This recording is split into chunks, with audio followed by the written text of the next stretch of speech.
Bismillahirrahmanirrahim. Assalamualaikum warahmatullahi wabarakatuh. Kematian bukan menjadi akhir dari segalanya. Sejatinya kematian adalah awal dari mulainya episode dalam kehidupan.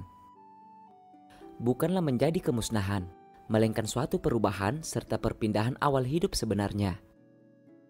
Kehidupan setelah mati menurut Islam, mati merupakan sesuatu yang pasti untuk setiap makhluk yang bernyawa. Seperti itulah firman Allah. Kehidupan yang dijalani di dunia ini hanyalah sebuah permainan dan tempat singgah untuk sementara saja. Dalam dunia Islam, kita mempercayai adanya kehidupan setelah mati. Berikut 8 tahap kehidupan setelah mati menurut Islam. Yang pertama, alam barzakh atau alam kubur. Kehidupan setelah mati menurut Islam yang pertama adalah alam kubur. Alam kubur merupakan tempat persinggahan pertama setelah mati. Di dalam alam kubur inilah manusia sudah bisa mengetahui di mana akan tinggal di akhirat kelak, apakah di surga atau di neraka. Setelah manusia memasuki alam kubur, ia akan ditanya oleh 2 malaikat yang bernama Munkar dan Nakir. Malaikat itu menanyakan tentang siapa Tuhan si mayit, apa agamanya, apa kitab yang menjadi pedomannya, dan siapa nabinya.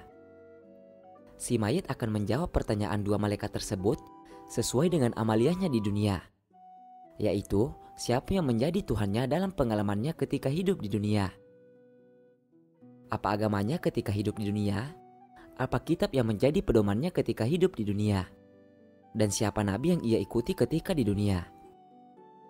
Semua pertanyaan itu akan dijawab sesuai dengan pengalamannya ketika hidup di dunia, sehingga tidak bisa direkayasa. Dan jika ia lulus dari pertanyaan 2 malaikat tadi, maka ia akan diistirahatkan di taman surga untuk menunggu kiamat. Namun, jika ia gagal dari 2 malaikat tadi, maka ia akan ditempatkan di terasnya neraka sampai hari kiamat. Kedua, hari kebangkitan. Hari kebangkitan adalah kehidupan setelah mati menurut Islam selanjutnya yang akan dijalani setelah malaikat Israfil meniupkan sangkakalanya. Ketika malaikat Israfil meniupkan sangkakalanya yang pertama, maka semua makhluk akan binasa. Kemudian ia meniupkan untuk yang kedua kalinya, sehingga semua makhluk akan hidup kembali tanpa terkecuali. Ketiga, pengiringan kepada mahsyar. Setelah semua makhluk dibangkitkan tanpa terkecuali, termasuk dari golongan jin, manusia dan hewan, pada mahsyar adalah tempat datar yang sangat luas.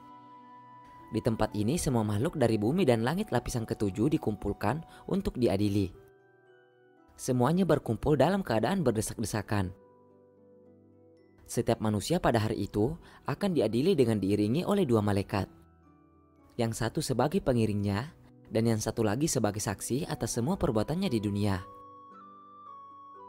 Keempat, Yaumul Misan atau hari penimbangan amal baik dan amal buruk.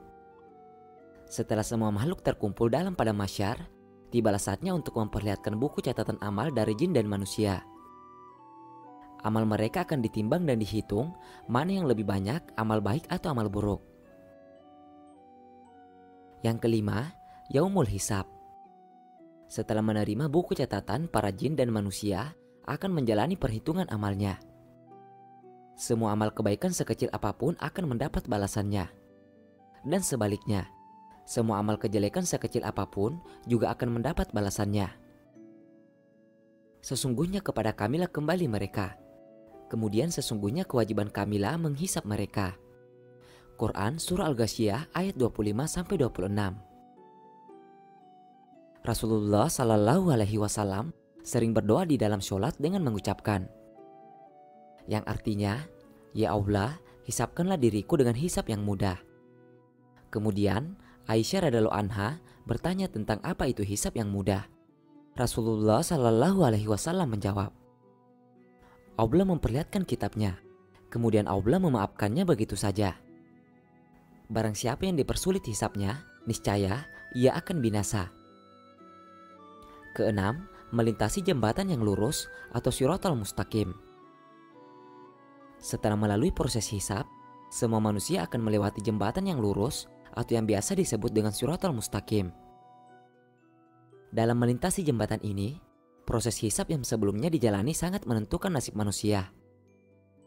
Untuk orang dengan kondisi yang sangat buruk, jembatan ini akan menjadi sangat kecil. Hingga disebutkan ukurannya sekecil rambut dibagi 7 dan tajamnya melebihi samurai. Sebaliknya, untuk orang dengan amalan baik banyak, ia akan melewatinya dengan tenang. Ada yang secepat kilat, ada yang menunggang onta, kambing atau sapi dari hasil kurbannya ketika di dunia. Ketujuh, surga. Orang-orang salih yang berhasil melewati Shiratal Mustaqim, ia akan ditempatkan di surga atas rahmat Allah. Semua orang muslim kelak akan ditempatkan di surga meskipun ia memiliki dosa. Hanya saja sebelum ia ditempatkan di surga, akan ditempatkan terlebih dahulu di neraka untuk membersihkan dosa-dosanya.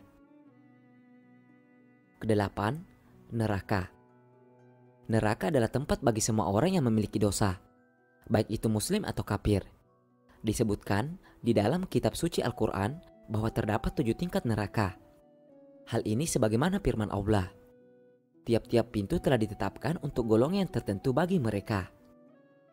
Golongan yang dimaksud adalah orang-orang kafir, munafik, dan setan. Jarak antara satu pintu dengan pintu yang lainnya adalah 500 tahun dan 700 tahun perjalanan. Dan di setiap pintu ada asap yang berlipat ganda.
أشهد